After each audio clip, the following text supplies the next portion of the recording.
السلام علیکم، یہ کلاس 8 ہے، سبجیکٹ اردو، لیسن نمبر 11، آزمائش شرط ہے۔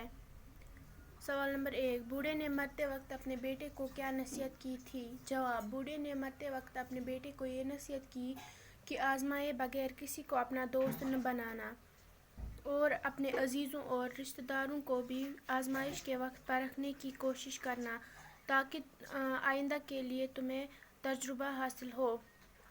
سوال نمبر 2، مخبر کو قتل کی واردات کا پتہ کیسے چلا؟ جواب: سرکاری مخبر کو قتل کی واردات کا پتہ دوست کی بیوی سے چلا۔ سوال نمبر 3، مخبر نے پولیس کو کیوں اطلاع دی؟ جواب: مخبر نے انعام پانے کی لالچ میں پولیس کو خبر دی۔ سوال نمبر 4، نوجوان نے قتل کا ڈھونگ کیوں رچایا تھا؟ جواب: نوجوان نے قتل کا ڈھونگ اپنی بیوی اور دوست کو آزمانے کے لیے رچا تھا۔ سوال نمبر 5، اس کہانی سے ہمیں کیا سبق ملتا ہے؟ جواب: اس کہانی سے ہمیں یہ سبق ملتا ہے کہ آزمائے بغیر کسی پر آنکھیں بند کر کے بھروسہ نہیں کرنا چاہیے۔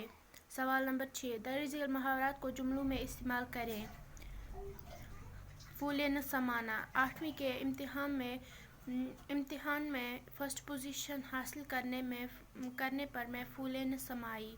ڈھونگ رچانا: کام کے وقت اسلم نے بیماری کا ڈھونگ رچایا۔ باغ باغ ہونا: امتحان میں بیٹی کی کامیابی کی خبر سن کر والدین باغ باغ ہو گئے۔ الٹے پاؤں لوٹنا: اپنے بھائی کی بیماری کی خبر سن کر وہ اسکول سے الٹے پاؤں لوٹا۔ ہکا بکا رہنا: گاؤں میں ریچھ کو دیکھ کر اسلم ہکا بکا رہ گیا۔ دل برداشتہ ہونا: میں گاڑی کے حادثے کی خبر سن کر دل برداشتہ ہوئی۔ دل بھر جانا: کھیل سے میرا دل بھر گیا۔ اپنا الو سیدھا کرنا: خود غرض لوگ اپنا الو سیدھا ہونے کے بعد دوستی کو خیر باد کہہ دیتے ہیں۔